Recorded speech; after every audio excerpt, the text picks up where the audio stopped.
Listener supported. WNYC Studios. This is the On the Media Midweek podcast. I'm Brooke Gladstone. Earlier this month, Ronna McDaniel, chairman of the Republican National Committee, wrote a letter to the Commission on Presidential Debates, the independent bipartisan organization that has convened general election debates since the 80s. In her letter, she said that the RNC would boycott the presidential debates during the upcoming election cycle. That is, unless the commission was willing to meet its demands. The move is the latest refusal by Republicans to meet political norms, and it poses the question, what, if anything, would be lost if the presidential debates didn't happen? Alex Shephard is staff writer at The New Republic. He recently wrote the article, Let the Presidential Debates Die. What's the beef? For the last 10 years, more or less, the Republican National Committee has been complaining that these debates implicitly favor Democrats, largely because they say that, moderators with connections to the Democratic Party, most notably George Stephanopoulos, are sort of favored over moderators that might have more Republican leanings. But they also, I think, want to stop what they see as the slow growth of fact-checking in these debates. And this began in 2012 when Candy Crowley, moderating a debate between Mitt Romney and Barack Obama, stepped in to sort of gently correct Mitt Romney. Because it took the president 14 days before he called the attack in Benghazi an act of terror. Get the transcript. He did, in fact, sir. So let me call it an act of terror. Can you say that a little louder, Candy? He did call it an act of terror. A moment that led to sort of multi-day television or cable news cycle of just absolute outrage and invective on the right about how this was just another instance of the liberal media hating conservatives on the right and trying to tip the scales in favor of Democratic candidates. But that has shifted, I think, really substantially since 2016, when Donald Trump in particular, both on Twitter and in interviews and other public statements, has insisted that debate moderators were out to get him. Now, Ronna McDaniel has stepped in and is trying to make changes that favor Republicans, or I think maybe more importantly, to stop changes that they think will not be beneficial to them. Have they asked to ban fact-checking? And with regard to the journalist moderators, they've had Chris Wallace on that side. Is that not Foxian enough? He was a Fox guy then. Chris Wallace, we know, is probably the debate moderator who Donald Trump objected to the most during this period. They don't like the moderators that are being chosen. They don't like the last-minute changes that were made in the last cycle, even though, again, those last-minute changes were made because Donald Trump, their candidate, caught COVID and was infectious. And they're using this as a way, I think, to undermine the commission's authority so they can then either go around and try to start a new organization that they think will ultimately be more beneficial to them, or to just, scrap the entire debate structure altogether. Between 1976 and 1988, these debates were run by the League of Women Voters. The two parties had an enormous amount of leverage over who, for instance, got to moderate the debates. They could essentially each reject any moderator that was suggested. So in 1984, for instance, over 100 potential journalists were rejected. Now, this level of control is not good for either debates or democracy. So the idea behind the Commission on Presidential Debates was essentially that you would have a bipartisan commission come together and they would kind of solve these problems in conversation with the two parties. Now, I think what's happened over the last decade is that Republicans have decided that bipartisan commission itself is just simply not good enough. It's doing too many things that benefit Democrats.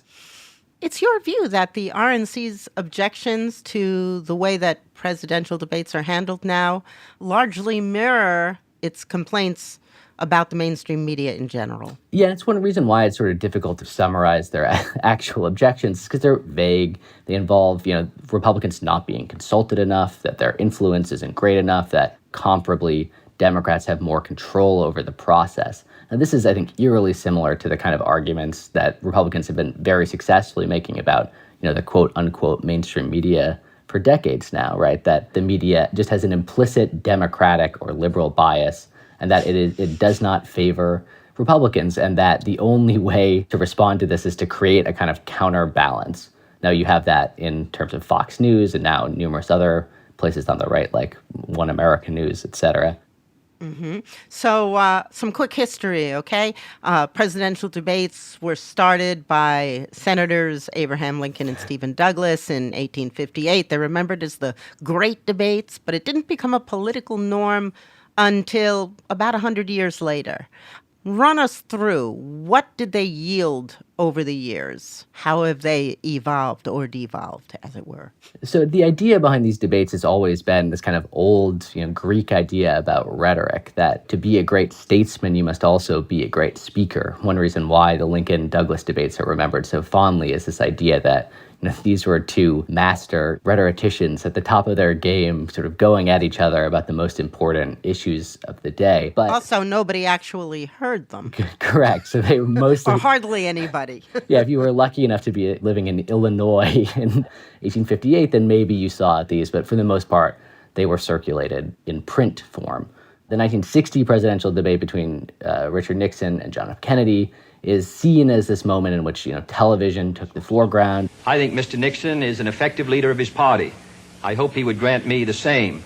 The question before us is, which point of view and which party do we want to lead the United States? Mr. Nixon, would you like to comment on that statement? I have no comment. Famously, people who listened to the debate on radio thought Nixon won, but people who saw him noticed that he was very sweaty and decided that the handsome senator from Massachusetts was the better candidate. But they don't start happening regularly until 1976, when Jimmy Carter and Gerald Ford have 3 debates. These are marred by a series of technical difficulties and other problems, including a famous 27-minute silence in which both candidates stood completely still the entire time because they didn't want to look weak. Yikes. And these type of errors, sort of largely followed the debates when they were run by the League of Women Voters, which controlled them for 12 years from 1976 to 1988. And then from there, you have the Commission on Presidential Debates. But during this period, there are very few instances in which you can think of substantive policy discussion happening. Mm-hmm. The most famous moments are almost all personalities, or they're zingers. It's Ronald Reagan. I will not make age an issue of this campaign. I am not going to exploit for political purposes my opponent's youth and inexperience. Yeah, in 1992, George H.W. Bush looks at his watch when asked a question. The moment in the 2012 debate between Mitt Romney and Barack Obama in which he was asked how he was going to staff his campaign. I went to a number of women's groups and said, can you help us find folks? And they brought us whole binders full of women. And this is, I think, one of the first really viral moments of presidential debates. But did it actually tell us anything useful? I'm not sure that it did. And I think that gets to another point as well, which is if you think about these debates as being about informing the public or swaying them, they've certainly failed to do that. By the time these debates are happening, also, voters have already made up their minds about who they're going to vote for. One reason that clip took off was not that a light bulb went off in an undecided voter's head and they said, hey, wait a second, this guy Mitt Romney, these binders full of women, I don't know if I can vote for him. It was because the tens of millions of people who had already made up their mind to vote for Barack Obama saw this as a gaffe, got on Twitter, and made a lot of jokes about it. You say that the use of the debate historically has been to show a contrast between the candidates. The theory was you would get a hyper-distilled version of the candidate's plan. Nowadays, we don't really need to show the contrast between candidates. They are about as far apart as one can be on the planet. Yeah, I think that is a big part of it. Our age of hyper-partisanship, whatever you want to call it, makes them less necessary. And to that extent, the debates, I think, like much else on the sort of cable news space, resembles a sporting event more than anything else. In both the debates in 2016 and 2020, the polling that's done right afterwards, everybody said, well, of course, Hillary Clinton won these debates. Of course, Joe Biden won these debates. And they did certainly communicate ideas about Donald Trump's erratic temperament, fitness for office, you could say. But they had no bearing themselves on the actual electoral outcome. You had a take that I loved that definitely flies in the face of what appears to be the Republican position. You wrote that the current presidential debate format, in which moderators are discouraged from interrupting even the wildest statements, and in which an appearance of neutrality is privileged over any rigorous application of facts, or for that matter, journalism, all of this heavily tilts the debate format as it stands toward Republicans. Yeah, this, I think, is a larger problem with this type of journalism, but you see it in debates in particular, which is that there's an unwillingness to show yourself as moderating more on one side than the other, even when that's a necessity. Now, I think this is one reason that Donald Trump let things go off the rails in the first presidential debate last year, is that it just took a long time for Chris Wallace to try to put the leash on. Now, if you're most concerned with appearing that you're neutral or kind of above the fray, that you don't have a horse in the race, you have to stand back a little bit. And what we've seen, I think, increase, particularly in the last two presidential cycles, is the Republican candidate, in this case Donald Trump, taking that format and really, benefiting from it. There's another issue as well there, which is that when you are forcing the candidates to fact check each other, then you're in a situation in which the Democratic candidate is also having to spend most of their time fact-checking the Republican instead of saying whatever their response is to these issues. This is not to say that Democrats don't also constantly utter falsehoods or erroneous statements in debates, but that the share of these tends to be much larger on the right. Could this political exercise be saved? What would help save it?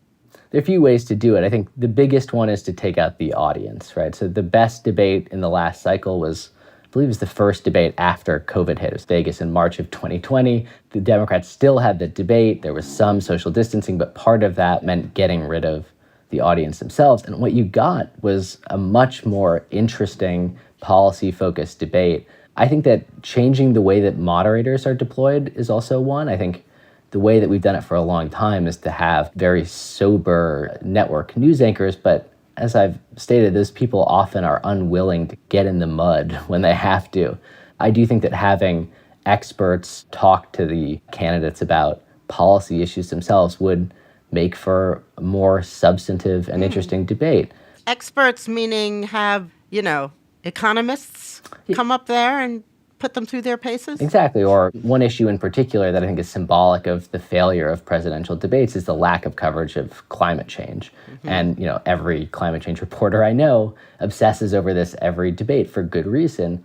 This is arguably the most pressing issue from a global perspective of our time, and yet it is never talked about. And I think one of the reasons it's not talked about is partisan, that there's one party that cares much more about this issue than the other. But I think there's also a discomfort with talking about it among journalists who don't have expertise in that field. But I think, the biggest problem with the debates right now is just that they're a symptom, right? I think we want to see them as a cause of democratic failure. I think we want to go back to this kind of theoretical time in which we cared more about substance than about the sort of glitz of the presidential campaigns. One idea that comes up a lot is, we'll just have the debates on radio now, because that'll make people focus more on the issues and less on the appearance of the candidates. Maybe I'm a cynic, but I just think that the system as it is right now reflects a host of other failures, and that even if we were able to have a buttoned-up professorial presidential debate, it just would be a disaster because the political system itself isn't set up for that type of political conversation. So your stance is that the RNC's possible withdrawal offers an opportunity to scrap the presidential debate altogether.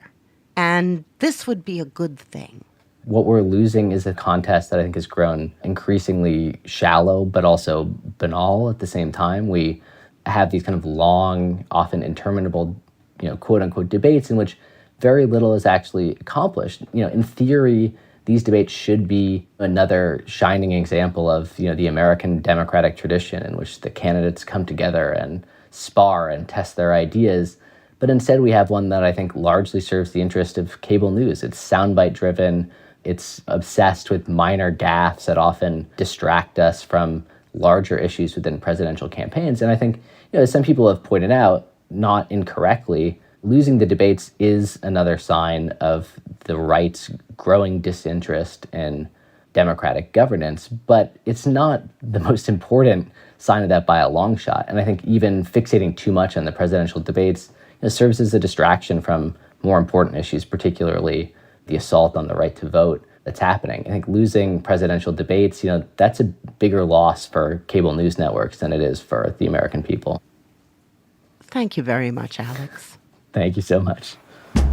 Alex Shephard is a staff writer at The New Republic. He recently wrote the article, "Let the Presidential Debates Die." Thanks for listening to the Midweek Podcast. Tune in for the big show this weekend, where I'll be joined by podcast host and author Annalee Newitz, who shares an obsession with me, to which we will devote the whole show. It's going to be fun.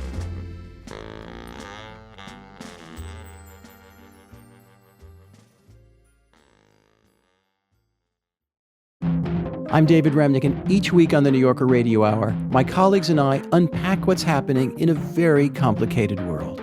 You'll hear from the New Yorker's award-winning reporters and thinkers, Jelani Cobb on race and justice, Jill Lepore on American history, Vincent Cunningham and Gia Tolentino on culture, Bill McKibben on climate change, and many more.